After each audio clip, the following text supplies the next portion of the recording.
So, okay, so I just learned how to do this. This is literally my first time doing it, so bear with me. But the idea here is you need to get to these spirits, and you want to mark both of the spiders here.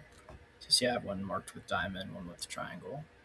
The idea is you want to stay on these spirits as long as possible, um, so that triangle loads out, like disappears, and diamond stays loaded in. And so what we'll do is we'll just stay on the same spirit until diamond disappears, and then we'll move up to another mob until it shows up again. Because the idea is that the packs that are rendered are moving faster than the ones that aren't. Don't ask me why or what the hell that even means, but so you can see I added, like, while we're waiting on this to happen, I added a few macros here at the bottom. So you can see like spider, Fae, Spirit, and then Mind Vision. So this is just how, because since Faerlina's door is locked, there's no way to get here unless you have these. So what I did is when I zoned in, I moved to the gate outside of a noob, and then I targeted Faerlina with this Fae macro. So Alt W on my keybind. Then I targeted a spirit with Alt A with the spirit macro, and then you can just sort of move up and down. So you can see like triangle has disappeared here on my screen. That mark is no longer visible, and that's the idea. So now we'll just wait for diamond to disappear, and I can sort of tell triangle disappeared at the edge of this room. So I'm getting ready to move forward. I'm trying to min max this like during my first attempt ever, and that's what happens here. I get a little confused. So you see, I can sort of like I move up, but now I'm rendering triangle. Not really sure what's happening here. I think the idea is like you want to lag behind as much as possible because the rendering distance is pretty large. Like you can see those acolytes down there. You know, even though I can't see the triangle mark, I have a feeling that that other pack is like still rendered or just on the edge.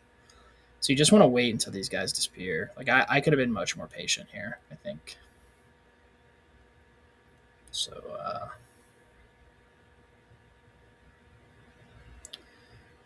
yeah, so you're just following. I mean, there's not really much else to say.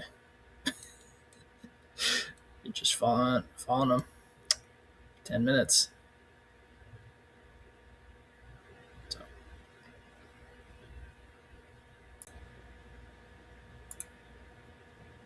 okay, so I skipped ahead. Like I said, like it took me total of 10 minutes to set this up. So now you can see like I'm letting them just sort of pad up. I think I spent time before I was recording doing like maybe one more patrol. Um, but you can see I just sort of like let them disappear.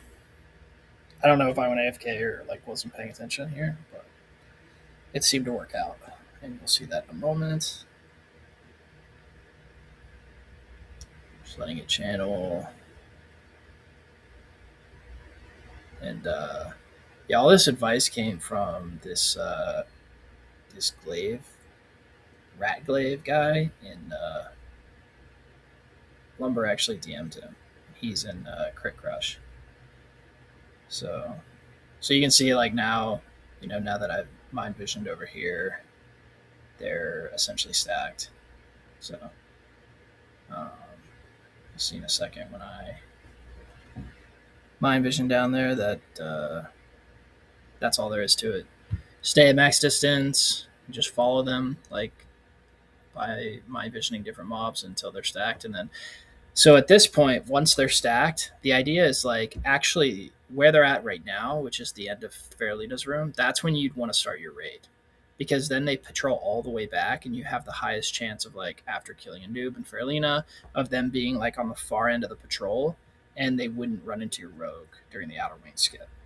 So yeah, that's the idea, and you can see now they're stacked, and they're going to stay stacked, and you can just mind vision on top of them, and they'll be stacked until you want to go. And like, so you could do this before raid, and then I mean, it would be really miserable because you'd have to like, I think you have to stay mind visioning them the whole time. Otherwise, they get desynced again. So you'd probably want to start doing this like somewhat close to raid time, and then once you have them, you'd want to be like, I think Bosa said the full patrol takes like 5 minutes, so we'd want to calculate that, and then we'd say, all right, 5 minutes till pull, set a break timer, and then we really wouldn't be able to alter it from there. So